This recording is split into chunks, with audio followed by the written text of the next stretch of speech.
Life में कोई भी चैलेंज आते ही कुछ लोग सबसे पहले अपने प्रीतम को भी खुद से दूर कर देते हैं। लाइक कैरियर का बहाना देके या फैमिली की कोई प्रॉब्लम बता के सबसे पहले प्रीतम दूर होता है।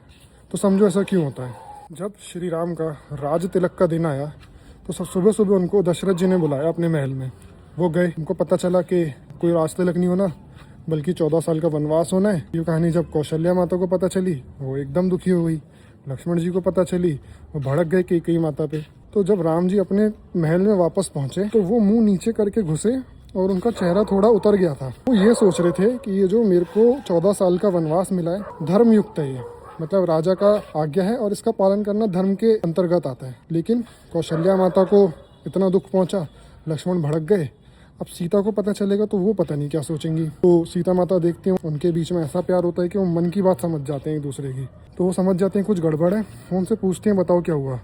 तो राम जी बोलना शुरू करते हैं कि ऐसा ऐसा हुआ है और उनको बोलने का मौका ना देके अब तुम भरत के लिए मन में कुछ गलत मत लाना, तुम पिता की सेवा करना, तुम माताओं के लिए अपने मन में कुछ मत लाना। माता कैकेयी मेरे लिए बाकी माताओं के बराबर है, अभी भी ये जो भी हो रहा है धर्मयुक्त हो रहा है। उनको बोलने का मौका नहीं देते, लगातार समझाते चले जाते हैं। तो जब सीता माता की बारी आती है बोलने की वो बोलती है मुझे गुस्सा तो आ रहा है मन में, पर मुझे हंसी आ रही है कि तुमने ये कैसे सोच लिया कि मैं और तुम अलग हैं। मेरी तुमसे शादी हुई है और जब से शादी हुई है जो चीज़ तुम पे लागू होती है वही सब मेरे पे लागू होती है। अगर तुम्हें वनवास हुआ है तो ऑटोमेटिकली बिना बोले मेरे को भी वनवास में जाना होगा। पर तुम चिंता मत करो, मैं गृहस्थ बन के नहीं, जैसे तुम वहाँ ब्रह्मचारी बन के रहोगे मैं भी ब्रह्मचारिणी बन के ही रहूँगी। मैं वहाँ पे तुम्हारी प्रॉब्लम्स नहीं बढ़ाऊंगी बल्कि लकड़ी लाने में, खाना बनाने में, जहाँ भी वो जंगल में रहेंगे उस जगह को सेटअप करने में मैं तुम्हारी हेल्प करूँगी। तो देखो इसमें जो सीता माता का रिएक्शन था, उन्होंने श्री राम के वनवास की जो टेंशन थी, उन्हें अपनी टेंशन नहीं थी कि मैं 14 साल कैसे काटूंगा। उन्हें टेंशन सिर्फ ये थी कि सीता मैया कैसे रहेंगी, वो इस चीज़ को कैसे लेंगी। उन्होंने धर्म से ही उस चीज़ को लिया, वो धर्म की ज्ञाता थी श्री राम की तरह ही।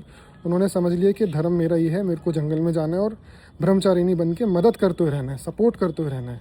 तो देखो अब तुम्हारे प्रीतम की तुम्हें प्रॉब्लम आती छोड़ने की 2 वजह हो सकती हैं। पहली वजह कि तुम पहले की तरह ही रहे, वही टाइम तुम्हें चाहिए, वही खुद को तुमने उसके ऊपर थोपे रखा पहले की तरह, तो फिर उसमें तुम्हारी गलती है। लेकिन अगर तुम सपोर्टिव रहे हो, तुमने उसको हर मोड़ पे सपोर्ट किया है, फिर भी वो तुमसे अलग होना चाहता है, तो समझ लो ये कोई फैमिली प्रॉब्लम नहीं है, ना ही कोई कैरियर की प्रॉब्लम है।